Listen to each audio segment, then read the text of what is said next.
Hi friends, ఈరోజు నేను ఆకుకూర పప్పు ఎలా చేయాలో చూపిస్తాను.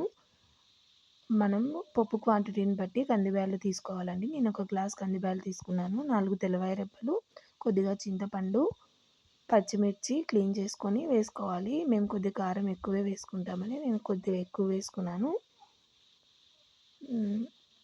కొద్దిగా పసుపు వేసుకోవాలి. ఇప్పుడు 4 టమోటాలు తీసుకున్నానండి. ఇవి కట్ చేసుకొని వేసుకోవాలి.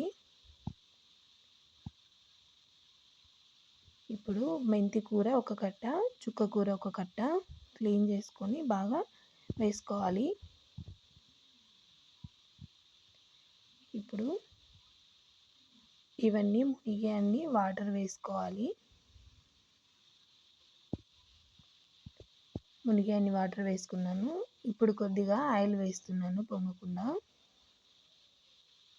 ఇప్పుడు స్టవ్ పైన పెట్టి 4 విజిల్స్ వచ్చే వరకు ఉండాలండి. 4 విజిల్స్ వచ్చిన తర్వాత పప్పు మంచిగా ఉడికింటుంది. చూడండి ఎంత బాగా ఉడికిందో.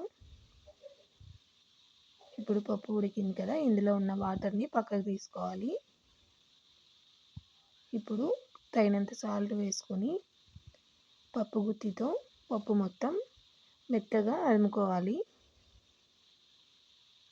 పప్పు ఇలా మెత్తగా అదుముకున్నాక పప్పులో తీసిన వాటర్ని అందులో మిక్స్ చేసుకోవాలి. పప్పు ఈ క్వాంటిటీలో ఉంటే సరిపోతుందండి. మళ్ళీ చల్లగయ్యే కొద్దిగా చిక్కగా అవుతుంది. ఇప్పుడు పోపు వేసుకోవాలి. ఆయిల్ వేసుకొని ఆవాలు, జీలకర్ర వేసుకోవాలి. 4 తెల్లవాయి రెబ్బలు దంచి వేసుకోవాలి.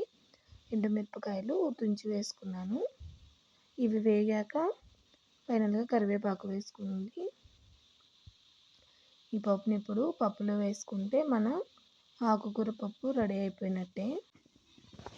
ఆకుకూర లేకుండా నార్మల్ పప్పు అయినా ఇలాగే చేసుకోవాలండి. ఆకుకూర ఒకటే స్కిప్ చేయాలి. నచ్చితే సబ్స్క్రైబ్ చేయండి ఫ్రెండ్స్.